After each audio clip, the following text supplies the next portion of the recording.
भंडारा जिल्ह्यातील रामपुरी गावातून एक संतापजनक घटना समोर आली आहे।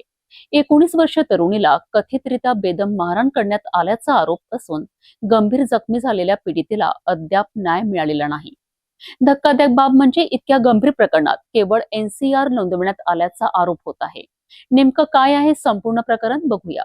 लाखनी तालुक्यातील रामपुरी येथे शेजारी राहणाऱ्या व्यक्तीने किरकोळ वादातून 19 वर्ष तरुणीचे केस ओढून मान, पाठ आणि शरीराच्या विविध भागांवर मारहाण केल्याचा आरोप करण्यात आला आहे।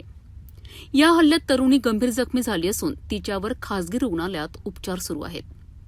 पीडितेच्या कुटुंबियांचा आरोप आहे की इतक्या गंभीर घटनेनंतरही पालांदूर पोलिसांनी केवळ एनसीआर नोंदवून प्रकरणावर पडदा टाकलाय।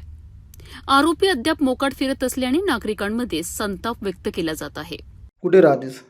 रामपुरी तालुका लाखनी। अच्छा। 27 तारखेला जो प्रकरण घडला हा. तर त्यावेळेस काय प्रकरण घडला होता तुझ्यासोबत?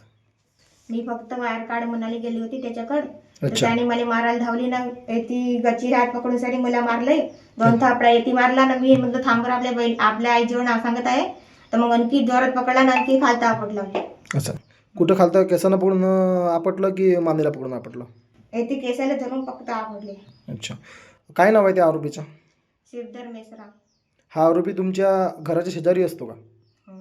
अच्छा, किती 27 तारखेला म्हणजे किती वाजता ही घटना घडली?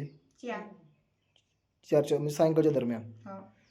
मग मारहाण झाल्याच्या नंतर जवळपास किती वेळ म्हणजे जवळपास 15-20 मिनिट मारहाण केली? 5 मिनिट? 20 मिनिट। बरं, मारहाण झाल्याच्या नंतर तुला काही दुखापत वगैरे झाली होती म्हणजे मानेला वगैरे? अच्छा, त्याच्यानंतर तुम्ही पोलीस स्टेशनला गेले होते का तक्रार देण्यासाठी? हो। अच्छा, पोलीस स्टेशनात जेव्हा तक्रार तुम्ही देण्यासाठी गेले होते तर तू जे म्हणत होतीस, तुझ्या म्हणण्याप्रमाणे पोलिसांनी तक्रार लिहिली का? तक्रार नोंदविताना पोलिसांनी संपूर्ण म्हणणे नोंदविले नसल्याचाही आरोप पीडितेने केला आहे। वडिलांचे छत्र नसलेल्या या तरुणीला न्यायासाठी आई आणि आजीसह शासकीय कार्यालयांचे उंबरठे झिजवावे लागत आहे। आरोपीला तात्काळ अटक करून निष्पक्ष चौकशी करण्यात यावी अशी मागणी पीडित कुटुंबियांनी केली आहे। आता या प्रकरणात पोलीस प्रशासन कोणती भूमिका घेते आणि पीडितेला न्याय कधी मिळतो याकडे संपूर्ण भंडारा जिल्ह्याचे लक्ष लागले आहे।